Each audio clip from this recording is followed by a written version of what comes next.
यांचा सर्वांचा आशीर्वाद घेण्यासाठी या ठिकाणी आलेले आहेत। सकाळपासून नारायणगावपासून या प्रचार दौऱ्याची सुरुवात झाली आणि जुन्नरमध्ये हा सांगता समारंभ या ठिकाणी या प्रचाराचा होत आहे। खरं तर सकाळपासून या जुन्नर तालुक्याचा दौरा करत असताना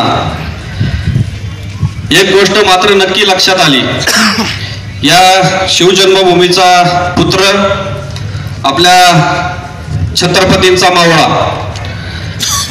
आज घराघरातून आया बहिणी ज्येष्ठ तरुण घराच्या बाहेर येऊन खऱ्या अर्थानं या डॉक्टर अमोल कोल्हेंवर प्रेम करतायत।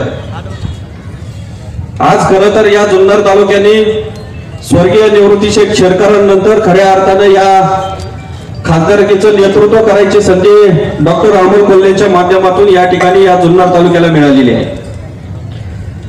आज जुन्नर तालुक्याला ही संधी मिळत असताना डॉक्टर अमोल कोल्हे खासदारकीचे उमेदवार नाही तर आपण सर्वजण या खासदारकीचे उमेदवार आहे अशा पद्धतीने खरं तर या ठिकाणी प्रचार केला पाहिजे। आज कुठल्या पक्षाचा कोण नेतृत्व करतोय, कोण कुठल्या गटाचा आहे, खरं तर ही गोष्टी बाजूला ठेवल्या पाहिजे आणि हा जुन्नर तालुक्याचा सुपुत्र उद्या संसदेत जाणार आणि तो गेल्यानंतर खऱ्या अर्थानं आपल्या शेतकरी असेल, व्यापारी असेल, तरुण असेल, ज्येष्ठ असेल यांना बरोबर घेऊन जाऊन खऱ्या अर्थानं या जुन्नर तालुक्याच्या विकासात या ठिकाणी आपल्या देशाचे नेतृत्व करणारे माजी कृषी मंत्री पद्मविभूषण शरदचंद्र पवार साहेब असतील, राहुल गांधी असतील, त्यांना या देशाचं नेतृत्व करण्यासाठी खऱ्या अर्थानं डॉक्टर अमोल कोल्हे आज संसदेत त्या ठिकाणी जाण्याची गरज आहे।